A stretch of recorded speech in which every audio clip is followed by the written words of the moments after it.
always good. What was your take on the game? I don't think we were brilliant today. What really did please me was the way that we kept to our shape. We had a specific game plan. We knew that, especially after last week's game, we'd have to come in a little bit different, be a bit deeper, be a bit tighter in our shape.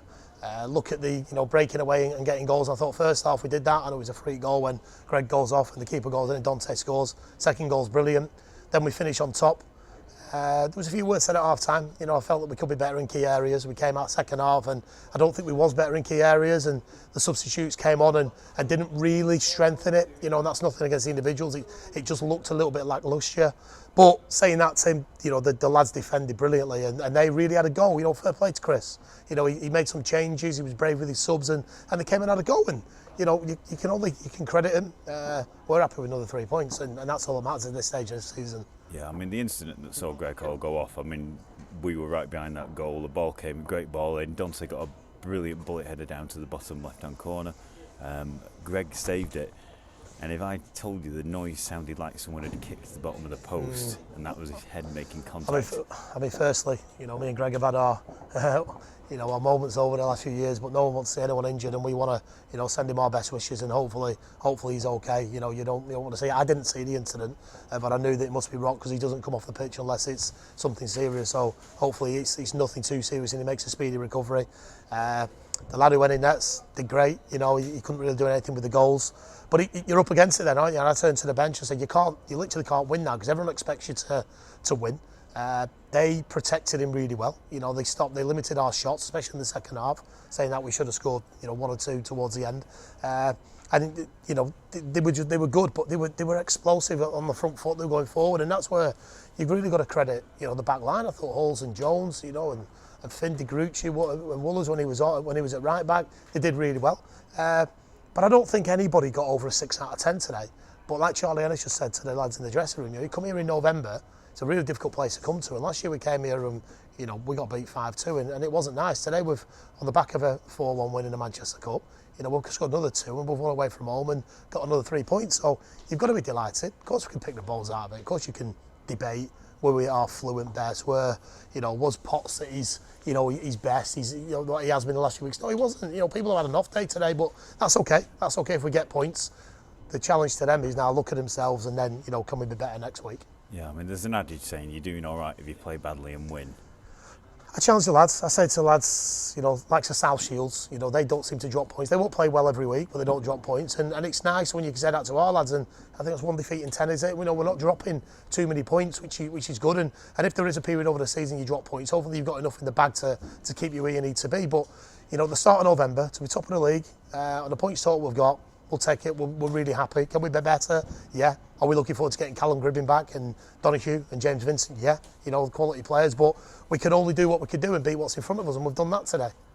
We started the game with a very attacking lineup. Obviously, we had Max, we had Joe Rodwell-Grant, we had Regan, obviously, we had Dontai. You looked at that and you were thinking, this is a very, very forward-thinking lineup. We worked on it in training today, and no disrespect to any of the front line, but Max and Joe just didn't get it today. They were either playing too wide or too high or too deep, and we worked on our quartet in training, and whether or not the game didn't allow that, we sometimes lost Max on the left-hand side, we lost Joe in pockets, and that wasn't the game plan, certainly wasn't. But I think when you're out there and you've got to make recovery runs or you're getting instructions from other people to get dragged back in there, you make them decisions. So, we probably didn't get the best out of them today, but it was an attacking lineup, it was great.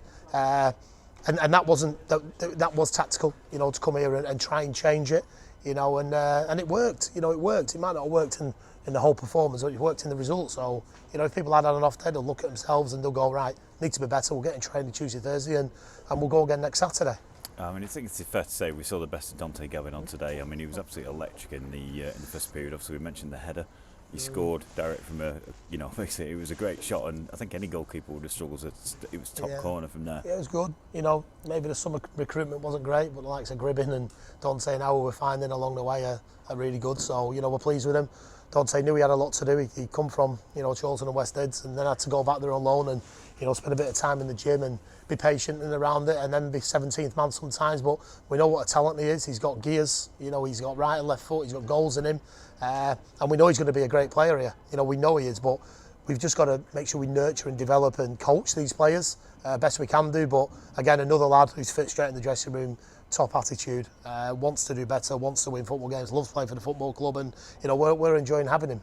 Yeah, another player, I know you don't like picking out players, but it's worth mentioning, Dan Lavercombe kept us in it, didn't it, at times? Listen to the radio, giving Linney man of the match, and that's, choice of opinion. I think the best thing that happened to Dan Lavercombe this season was Will Stanway.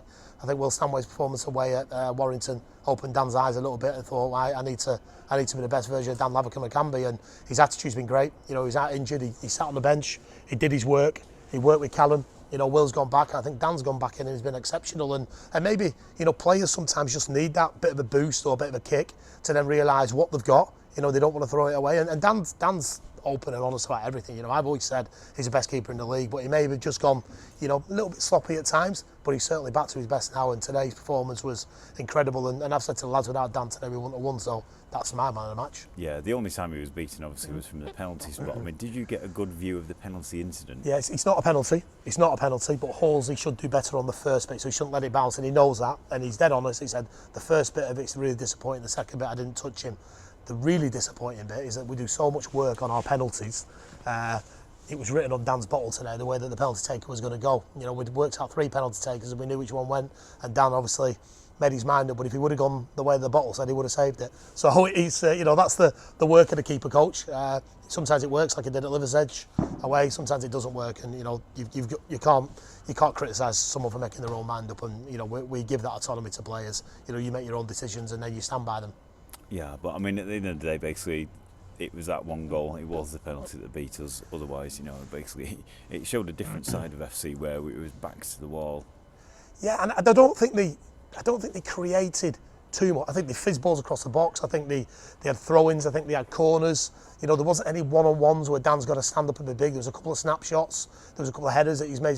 But you've got to be there to do it. And in the course of a game, you're always going to get chances. That's this league. The league's fantastic. And I just no one likes to see managers or teams getting beat. You don't. If you do, there's something wrong. And I just say to Chris and his staff and his players, just keep going, because they're not a bad side. I know the league table may not say that, but if they can play like that the next 20 games, they'll be fine and they'll take points and they'll climb. They'll climb and I've no doubt about that. So they've given us 2 really good games. I'm sure in his interview he'll feel really grieved that they haven't got something from the game. In my interview, we're delighted that we've got 3 points, and I've stood here before Tim and we haven't played well and we've got beat. This time last year was a difficult interview. Today, we haven't played well, but we've won. So I'm certainly going to enjoy my weekend. Certainly going to enjoy my week and get ready for Rylands next Saturday. Well, some other shoots of optimism just before we finish. Obviously, Jack de Gruch came back on. He's been out for a few games. Did he come? I couldn't quite work it out. Basically, did he come straight back in at right back? Yeah, we changed it. We put Walls to the left, and Jack. I just thought Jack was a little bit erratic, a bit excited when he went on. His choice of decision making, when to stand up, when not to, when to go to ground. But he's been out for a few weeks. He's a young lad, great player, great to have him back. Great to get Griff another half an hour. And I just can't wait to get the little lads back, because there's bodies in that dressing room that are crying out for a rest, and we just can't play them through. And I know, I know people will say it, but again, I thought Ennis was brilliant today.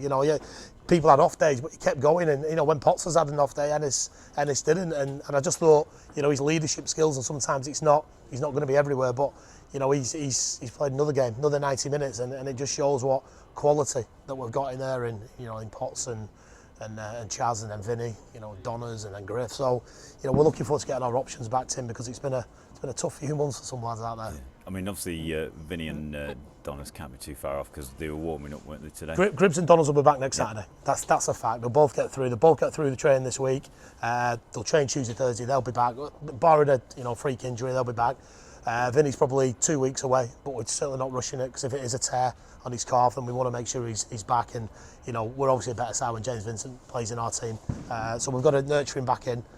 He was one of our big signings in the summer that we haven't been able to get out, but I'm sure we will do. I'm sure we will. But it's just, the physio team have been really busy. Liv and the team have been so busy, and they won't mind a week off. So we've just got to make sure we nurture people right, and get everyone fit and well. And there'll be changes again next Saturday, but the squad know what they're buying into. We've then got the European game. We've then got, I think it's Gainsborough. We've then got the Manchester Cup game. So there's minutes for everyone.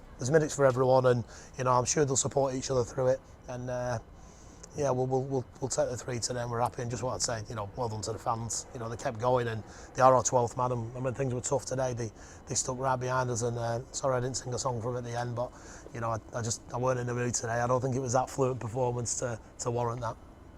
Okay, well, we look forward to Warrington Rhinelands next week. It's at home at Broadhurst Park, 3 o'clock. So see you there. Brilliant. Let's go and smash that 2,000 mark, Tim. You know, we're desperate to do that.